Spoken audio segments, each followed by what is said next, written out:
guys!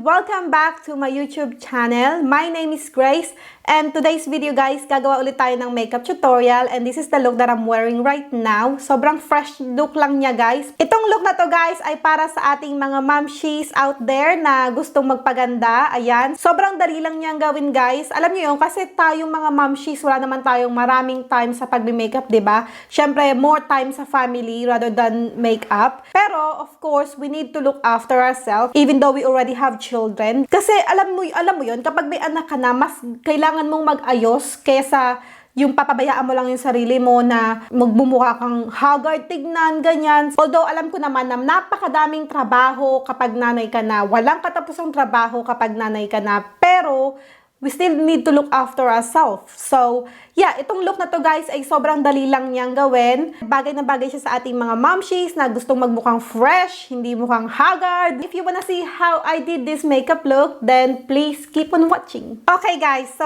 let's start. First, maglalagay lang ako ng primer. Gagamitin ko tong e.l.f. na Poreless Putty Primer. Yan. So, ito yung itsura niya, guys. Ipaprime ko lang ang aking face. Matagal ko nang hindi nagamit tong primer na to, guys. So, mainly, guys, naglalagay ako ng primer sa center ng aking face kasi sobrang nag-oily ako dyan, best. Lalo na ngayon na summer na dito, guys, sa England. Yan. Mas maraming oil ang ipoproduce ng aking face. So, kailangan talaga maglalagay tayo ng primer. At saka, syempre, maganda din yung base para sa ating foundation. May kakapitan yung foundation. Ganon. Ayan. So, syempre, antayin natin mag-set yung primer bago natin patungan ng ating foundation. Medyo sticky, guys, yung primer. Pero, I'm sure magsiset din to. So, medyo sticky pa siya. By the way, guys, I'm just wearing t-shirt. Kasi nga, mainit dito sa England, guys. So, yeah, naka-t-shirt lang ako. Wala naman akong pupuntahan mamaya, guys. Pero, kailangan ko magsundo ng 2 bata. Maga pa naman. So, may time pa akong mag-makeup. Yan. So, ang gagawin nating makeup look today, guys, is fresh makeup para sa ating mga momshies. Siyempre, magpapaganda rin tayo, best. Hindi naman porket may anak na tayo, hindi na tayo pwedeng magpaganda, diba? Okay, so maglalagay na ako ng foundation. Gagamitin kong aking infallible na Fresh Wear Foundation from L'Oreal.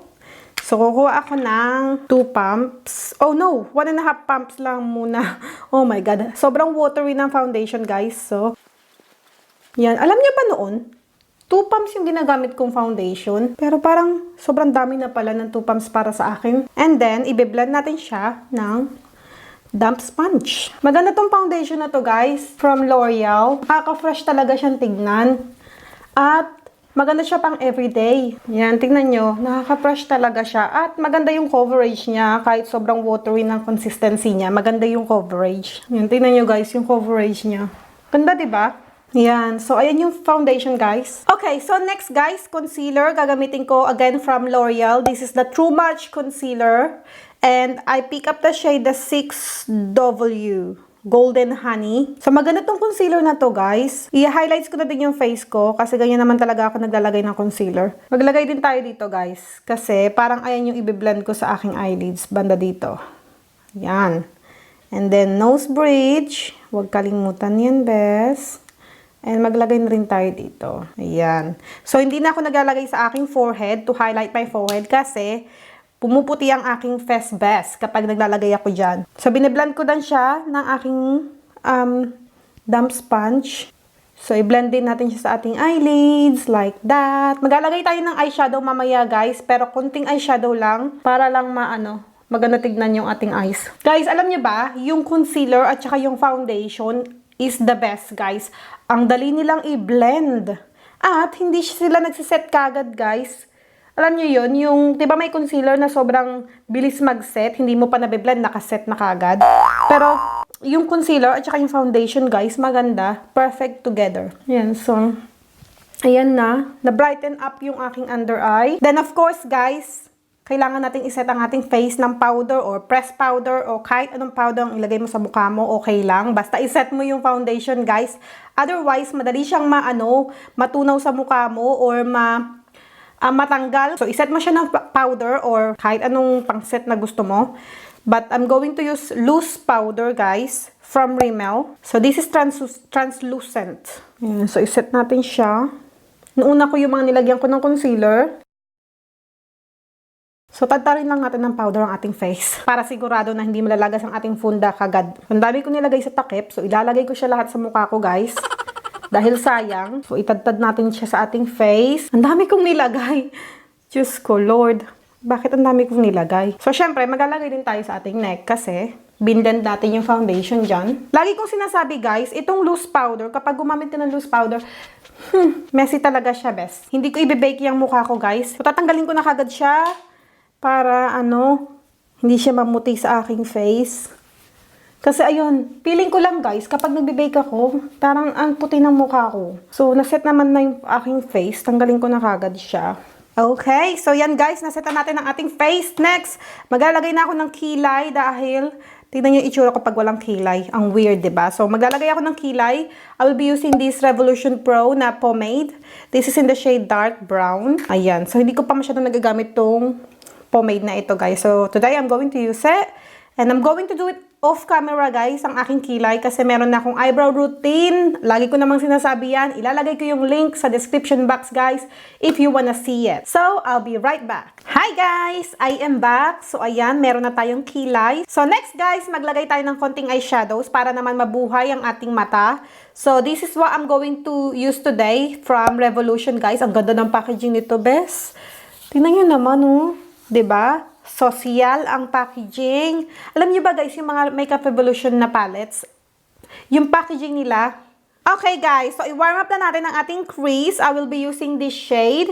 Itong shade na to, ilalagay ko siya sa ating crease para medyo warm siyang tignan. Like that. So, gamitin natin yung salamin dahil may salamin naman siya. Sobrang ganda talaga ng palette kapag may salamin. Yan. So, ang ganda ng kulay na to, guys. Ang fresh lang talaga. Oh, sobrang warm. I love warm color. So, make sure, guys, kapag maglalagay ka ng eyeshadow, make sure na i-warm up mo ang iyong crease para maganda ang iyong transition. Yan. Sobrang warm naman pala nitong kulay na to. Best. Alam niyo ba, guys, pala ko sana yung very light na eyeshadow lang. Pero, masyado akong nakakarried away, best. Kapag naglalagay ako ng eyeshadow. So, maglagay tayo ng konti. Lagi ko sinasabi konti, pero laging napapadami. So, lagay ko tong shade na to, guys. Itong shade na to. Ilalagay ko siya sa aking eyelids. I'm just going to use my fingertips. So, like that. Tapos, i-blend ko siya mamaya. Kasi parang, mas bonggang maglagay ng shimmer sa iyong eyelids using your fingertips. Kasi, mas madaling kumapit. Yan. So, kahit kumalat ng konti, guys, okay lang. And then, i-blend ko siya ng brush na ginamit ko sa aking transition shade. Like that. Para maganda yung pagkakablend ng eyeshadow. Ayan. So, ganyan lang yung eyeshadow natin, guys, today.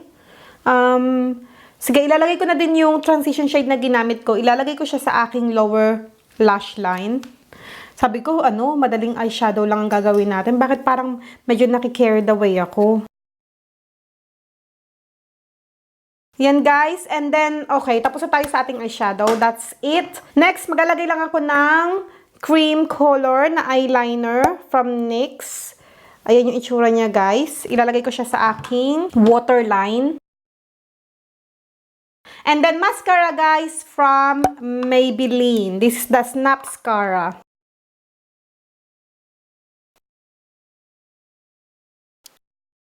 So, ayan, guys, naglagay na ako ng mascara. I also put mascara on my lower lashes. So, next ay maglalagay na tayo ng bronzer, guys. So, for the bronzer today, I will be using this L'Oreal na Back to Bronze. Ayan. So, ayan yung itsura niya. Actually, meron siyang brush, guys, dito sa ilalim. Pero hindi ko ginagamit yan. So, I'm going to use it today. I-bronze lang natin ang ating face, guys, para, balik kulay.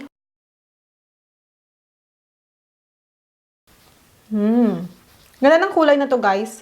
Bronzer na to. Hindi siya sobrang pigmented na, alam nyo yun, yung kapag nilagay mo sa mukha mo, nandyan na kagad. So, kailangan i-build up mo yung bronzer. Ganun. Which is good kasi at least hindi mo kagad mapapadami yung, di ba, yung bronzer. Kasi mahirap magbawas, guys, kapag napapadami yung makeup mo. So, mas madaling magdagdag kaysa magbawas. Ang ginagawa ko, guys, kapag kinokontour ko yung aking nose, pinipisa ko yung brush para medyo numipis. Tapos, ayun, saka ko nagko-contour ng nose. And then next guys, for the blush, I will be using this again from L'Oreal.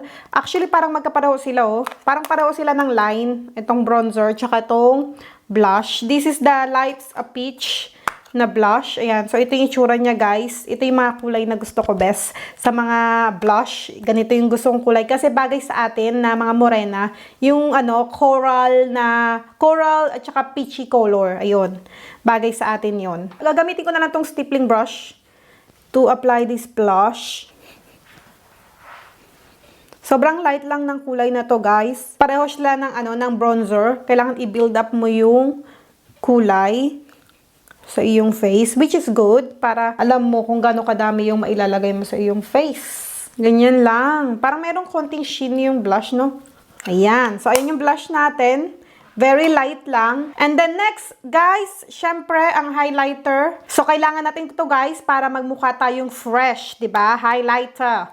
Ito yung gagamitin ko from the balm. This is the Bonnie Luminizer. Maglagay tayo ng highlighter, best. Alam nyo ba, guys, yung face ko, medyo oily siya. Actually, it's more on oily side rather than dry.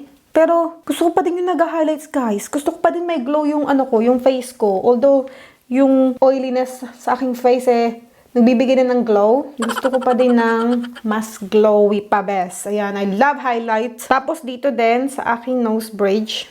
O, diba, best? Nag-glow ng ating face. Tapos, maglalagay din ako sa aking inner corner. Of course, dagdag glow din yan, best. Yan, maglagay ka sa iyong inner corner. I love doing this kasi gusto ko yung, alam niyo yun, yung nababrighten up talagang aking eyes na parang putok na putok ang aking eyes. Kaya yung ganun gusto ko. Okay, so next, guys, maglagay na tayo ng lipstick. I will be using this ColourPop Lippy Sticks in the shade Brink. So, ito yung itsura niya, guys. Watch natin. Ito, ang fresh ng kulay nito, guys. Ayan. O, diba? Ang fresh ng kulay niya. So, gamitin natin to today. Again, guys, hindi ako gumagamit ng lip liner. Lipstick lang. O, liquid lipstick. Direct na. Hindi na ako gumagamit ng, ng lip liner. Ganda ng kulay nito. Ayan. O, diba? Ang fresh niyan. Tignan yung best. I love this color, guys. Okay, guys. So, now, mag-spray lang ako ng fixing spray from Makeup Revolution. I Heart Makeup. So, ito yung spray ko. Yan. Para medyo long-lasting ang ating face. At saka, tinatanggal din niya yung kapag mukhang powdery yung mukha mo. Ayan, mag-spray ka ng fixing spray. And it will fix everything. Yan. So, ayan guys, I'm going to finalize this look and I'll be right back.